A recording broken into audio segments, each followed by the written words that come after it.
Halo, Assalamualaikum warahmatullahi wabarakatuh. Perkenalkan, saya Mulyadi Ananggota, dosen pada program studi S1 Ilmu Pemerintahan FISIP Uncen. Pada kesempatan ini saya akan menyampaikan atau memaparkan unjuk kerja Tridharma perguruan tinggi khususnya di Uncen pada bidang pengajaran yang akan dinilai pada sertifikasi dosen tahun 2025. Adapun mata kuliah yang akan saya unjuk adalah politik pemerintahan desa.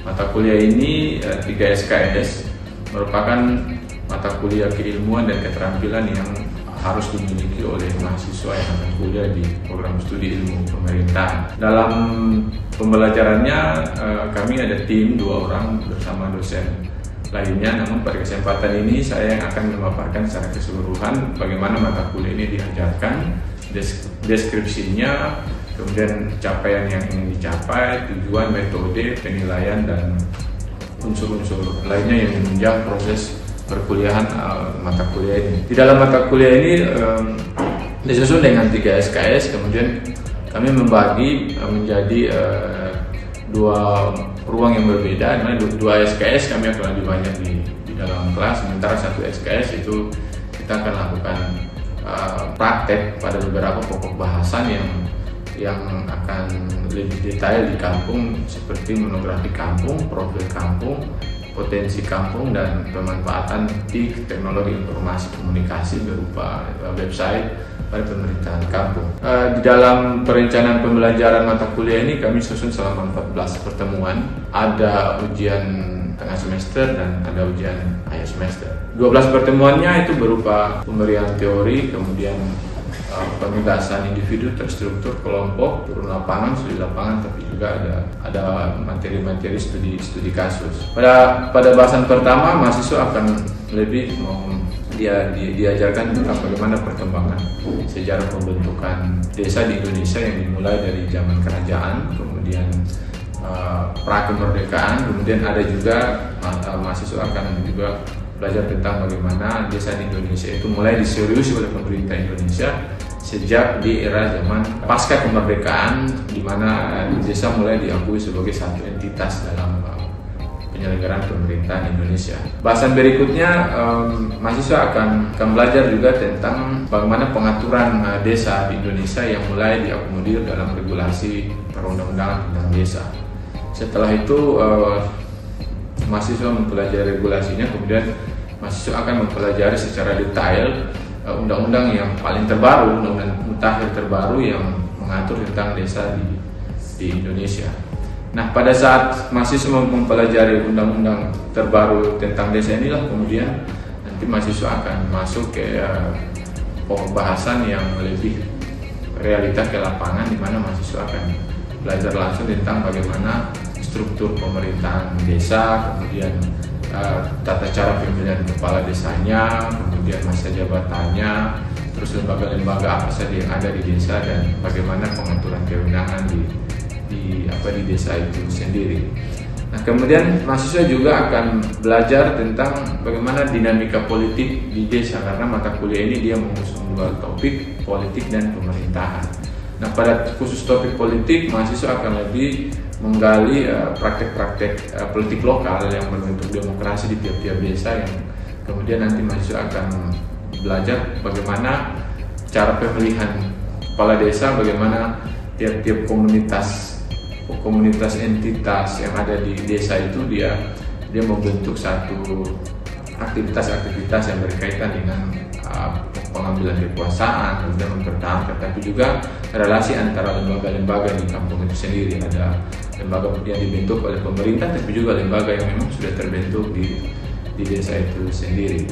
Nah, setelah mahasiswa mempelajari desa secara nasional, kemudian mahasiswa akan juga membahas atau belajar tentang desa secara lokal di Papua, karena kebetulan kami berada di Papua dan mata kuliah ini dia mengusung semangat otonomi khusus, sehingga pengaturan desa yang lebih spesifik dalam pengaturan otonomi khusus itu seperti apa, sehingga nanti ada bahasan yang khusus tentang penyelenggaraan pemerintahan kampung di Papua pada era otonomi khusus. Setelah mahasiswa mempelajari bahasan pokok bahasan tadi, kami tim dosen berharap mahasiswa akan memiliki kemampuan dasar dalam memahami bagaimana desa itu kemudian berkembang di Indonesia, desa itu diatur, kemudian apa saja yang berlaku di desa itu, aktivitas apa saja, tapi juga bagaimana mahasiswa akan memiliki satu kemampuan yang menganalisa bagaimana perkembangan desa di Papua, dan juga pada saat nanti mahasiswa turun lapangan yang mempelajari praktek desa secara desa atau kampung di Papua secara real, mahasiswa akan memiliki satu pemahaman secara realitas bahwa inilah konsep nyata kampung yang dipraktekkan di Papua. Nah, untuk mendukung mata kuliah ini memang sesuai daripada Serdos, kami tim juga tetap memperhatikan unsur EIA-nya, itu Reliability Interaction and Assessment, yang nanti kami akan jelaskan pada kesempatan selanjutnya di kelas. Demikian penjelasan kami, mudah-mudahan para asesor dapat menilai mata kuliah ini sesuai dengan prosedur yang berlaku. Terima kasih. Selamat siang, saudara. Oke, terima kasih sudah menghadiri perkuliahan kita. Kita akan lebih mengkaji dalam mata kuliah pemerintahan politik dan pemerintahan desa, khususnya pada pembahasan kali ini pertemuan ketiga. Kita akan bicara tentang pemerintahan desa menurut Undang-Undang Desa. Yang perlu saudara ketahui, pokok bahasan ini dia merupakan kelanjutan dari bahasan sebelumnya. Setelah saudara belajar pertemuan pertama, saudara sudah belajar tentang bagaimana desa itu dibentuk di Indonesia, segala perkembangannya, kemudian bagaimana desa itu mulai dibentuk yang zaman kerajaan, tiap-tiap wilayah Indonesia memiliki cara dia membentuk. Bahkan ada beberapa desa yang dia nyaris sudah ada sebelum kerajaan itu ada. Nah, kemudian pertemuan yang kedua kan saudara sudah belajar juga tentang bagaimana desa itu dibentuk atau terbentuk di Indonesia sebelum Indonesia itu merdeka kan, dengan undang-undang penjajahan. Maka di pertemuan ketiga ini kita akan belajar tentang pemerintahan desa menurut Undang-Undang Desa. Kenapa saya menggunakan kata menurut Undang-Undang Desa? Kalau sudah ada kata menurut Undang-Undang Desa, itu berarti desa dalam bahasa ini sudah diatur oleh Indonesia secara regulasi. Berarti negara ini sudah terbentuk pasca kemerdekaan, kemudian diaturlah desa itu di dalam sebuah undang-undang. Karena kan faktanya sampai hari ini ternyata desa di Indonesia sudah memiliki undang-undang sendiri. Dia berbeda dengan kelurahan yang undang-undangnya masih gabung dengan pemerintahan daerah, sementara desa yang memiliki undang-undang desa. Coba kita lihat undang-undang berapa itu. Regulasi terbaru yang mengatur desa di Indonesia itu diatur di Undang-Undang Nomor 6 tahun 2014. Saudara maksudnya silakan mendownload atau bisa membaca materi yang sudah disampaikan. Undang-undangnya sangat mudah didapatkan. Inilah regulasi terbaru tentang pemerintahan desa. Di dalam desa ini saya coba memberikan juga lebih paham. Ini kalau di dalam istilah-istilahnya nanti akan lebih banyak, tapi lebih seragam. Jadi kenapa ada undang-undang desa supaya sebutan-sebutan istilah-istilah yang ada di tiap-tiap daerah itu beragam diseragamkan. Yang pertama, pemerintahan desa. Pemerintahan desa bisa dipahami kalau di dalam desa itu dia tidak hanya masyarakat kosong, kan dibentuklah sebuah organisasi yang tugasnya mengatur masyarakat secara formal, dipilih secara resmi, sehingga di sana ada kepala desa, penengah lain, kemudian dibantu dengan perangkat-perangkat desa, kepala urusan, sekretaris kampung, seksi, itu yang disebut dengan RT, RW. Ini kalau di Papua ada Pemuskan, Bapakam. Yang kedua, itu ada badan permusyawaratan desa. Kalau kita di Papua kan lebih sering dikenal dengan Pemuskan, badan musyawarah kampung, atau Bapakam, badan perwakilan kampung. Kemudian di Undang-Undang Desa juga dia mengatur tentang peraturan desa. Hebatnya itu desa berbeda dengan lainnya. Artinya desa dia sudah diberi kewenangan untuk membuat peraturan desa sendiri. Jika kalau saudara besok tertarik menulis skripsi tentang desa, itu menemukan desa itu. Dia juga punya kewenangan membuat peraturan yang sama dengan pemerintah di atasnya. Ya, distrik, kota, mereka punya peraturan wali kota, mereka punya perda. Tapi kampung juga punya peraturan desa. Jadi mereka memiliki kewenangan cukup luas. Kemudian di Undang-Undang Desa juga mengatur tentang pembangunan desa.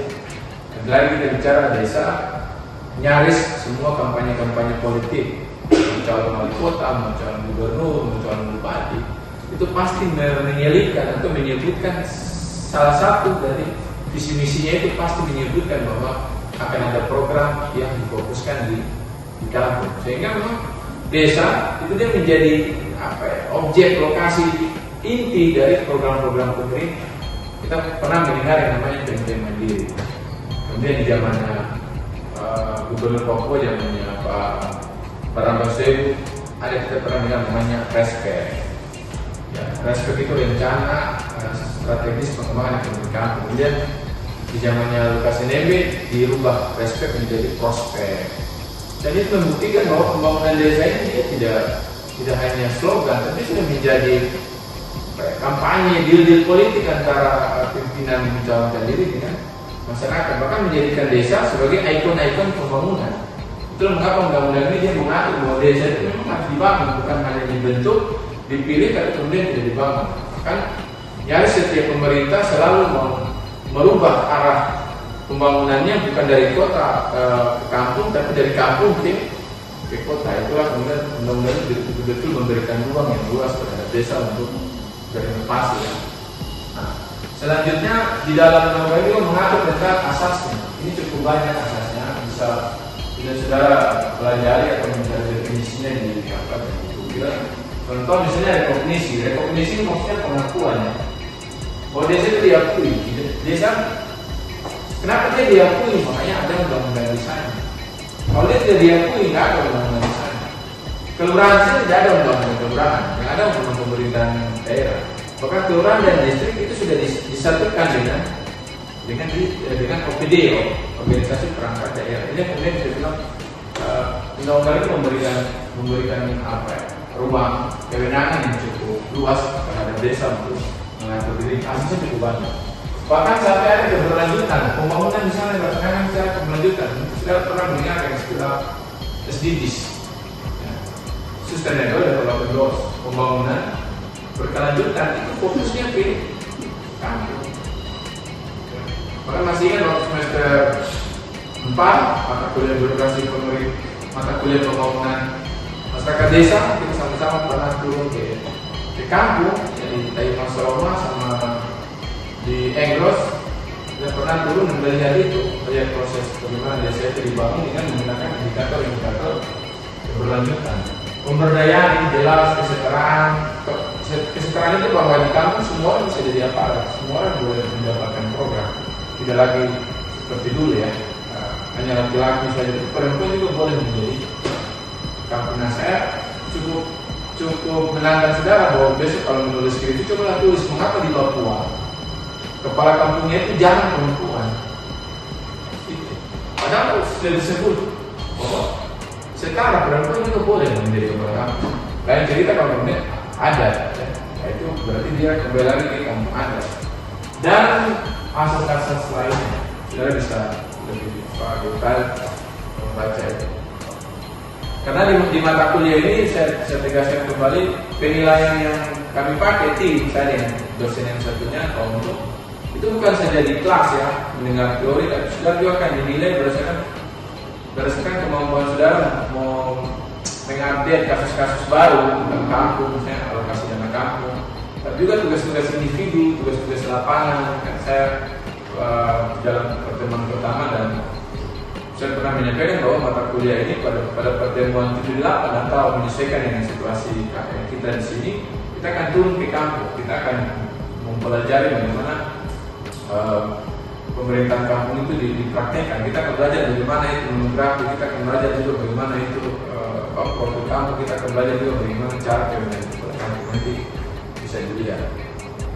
Kemudian tujuannya, ya, desa supaya teratur. Jangan lupa juga di undang-undang juga membagi desa itu jadi dua, desa biasa dan desa adat. Kalau dibilang desa dan desa adat, berarti desa adat itu dia berlaku aturan-aturan adatnya. Sementara kalau desa dia berlaku aturan umum yang seragam. Sementara kalau desa adat itu berlakunya tidak seragam, dia hanya berlaku di desa itu sendiri. Ya. Kemudian dalam penetapannya desa dia dimulai di undang-undang ini mulai mengatur pembentukan, bagaimana cara membentuk desa, syaratnya apa saja, tidak sembarang-sembarang membentuk desa. Diatur juga penghapusan. Kalau ini jarang, desa setelah dibentuk dihapus, saya pikir jarang, tidak bisa masyarakat. Ya kau beli kacau, sudah dibentuk capek-capek terus mau hapus.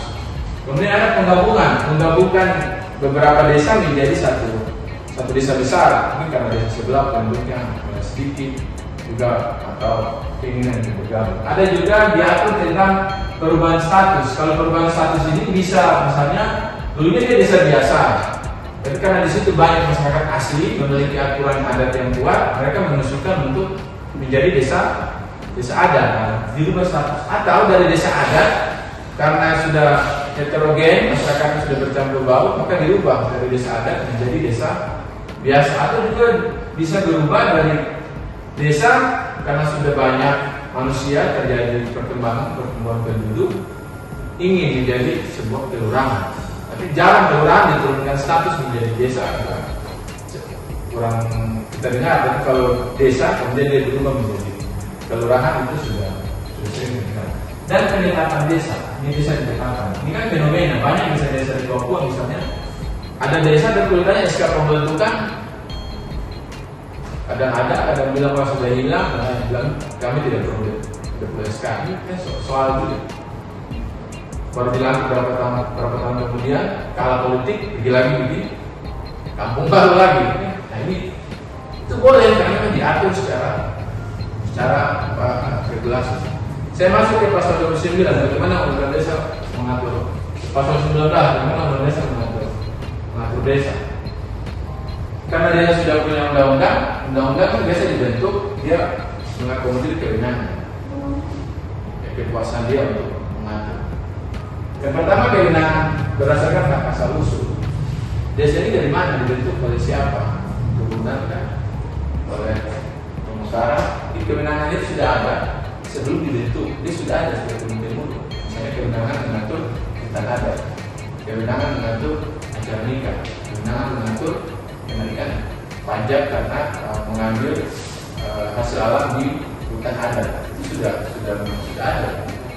Kemudian ada juga kewenangan lokal berskala desa. Kalau kewenangan lokal berskala itu kewenangan yang hanya ada di desa itu, ya, tidak berlaku di desa-desa lain. Misalnya dia mengatur soal pembangunan rumah, tidak boleh mengganggu rumah yang lain. Itu biasanya diatur juga. Yang ketiga kewenangan yang ditugaskan oleh pemerintah, baik pemerintah provinsi atau kabupaten. Ini kewenangan yang kalau kalian belajar dalam pemerintahan itu ada yang namanya dekonsentrasi, penyerahan sebagai kewenangan dikasih ke pemerintah di level bawah supaya desa juga dia berhak mengambil pajak, kan, menegur orang, mengatur batas masa tinggal, atau kewenangan lain misalnya desa boleh merekam KTP, itu juga kewenangan yang diberikan di atas. Bahkan ada kewenangan yang tidak diatur provinsi kabupaten, itu bisa dilakukan oleh desa sepanjang tidak bertentangan dengan undang-undang yang mengatur. Itulah penjelasan kita tentang pengaturan desa di Indonesia yang sudah diatur di dalam Undang-Undang Nomor 6 Tahun 2014. Saya berharap tetap semangat karena di mata kuliah ini nanti akan ada turun lapangan ya. Turun lapangan itu direncanakan 3 hari karena angkatan-angkatan sebelumnya itu sudah pernah melakukan itu di beberapa kampung untuk lebih mendalami secara detail. Pulang dari turun lapangan, buat laporan nanti akan dibekali sebelum turun lapangan, nanti akan ada pembekalan dan laporan itu bisa dia akan menjadi bagian juga dari penilaian dalam mata kuliah ini. Jadi di mata kuliah ini mahasiswa akan dinilai itu dari beberapa unsur, ada dari tugas, ada dari UTS, ada dari UAS, ada dari sikap perilaku, ya, dan juga ada dari kehadiran. Nah, karena belum kita menyerahkan mereka belajar kampus mereka dan saya sponsor itu, maka saya dengan tim bersepakat bahwa 3 hari di lapangan itu sama saja dengan 3 kali pertemuan. Karena memantui itu sehingga pada saat sudah turun lapangan itu sudah dianggap bagian juga dari 3 kali ikut pertemuan karena di sana juga itu sudah langsung mendalami pembahasan yang diajari di kelas. Saya kira itu penjelasan saya untuk pertemuan kita kali ini. Mau dipelajari materinya. Tapi sebelum kita akhiri perkuliahan ini, kalau ada yang mau ditanyakan silakan. Udah? Ya, silakan. Ya, Pak, terima kasih. Hari ini memperkenalkan diri.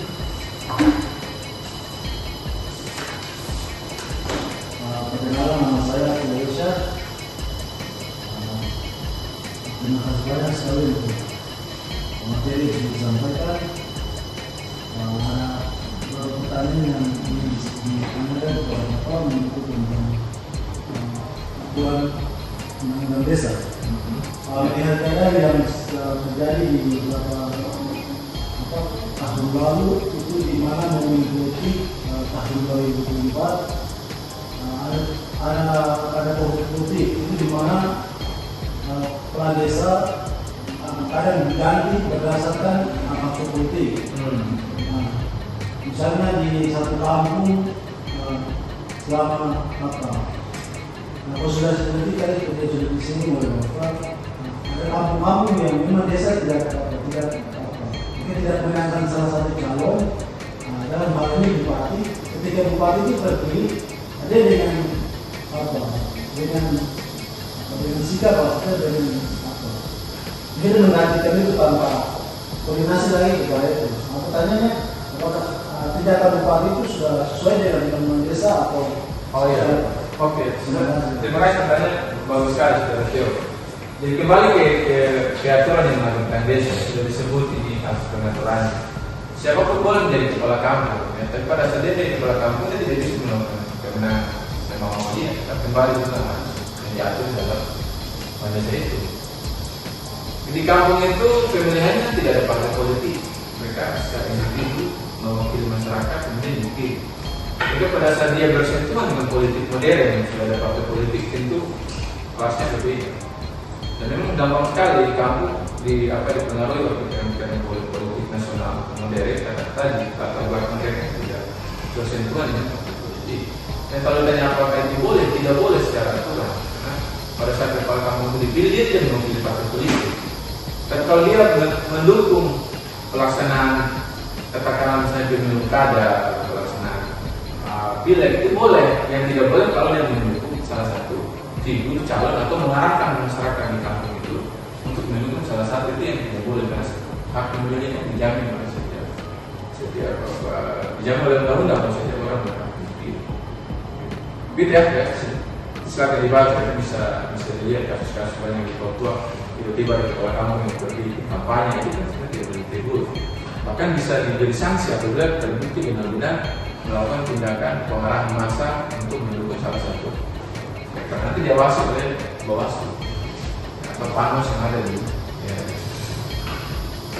Ke depan kalau kita jadi turun lapangan nanti kita akan diskusi dengan kampung bagaimana mereka juga punya pengalaman dalam mengatur politik di kampung. Saya pikir itu mengingat waktu. Kita akan lanjut lagi ke pertemuan berikutnya. Kita cek mudah-mudahan mata kuliah ini bermanfaat, pembahasannya bisa memberi ide baru dan ada keinginan untuk saudara saudara menulis skripsi juga tentang demikian. Terima kasih. Tuhan berkati saudara. Selamat siang.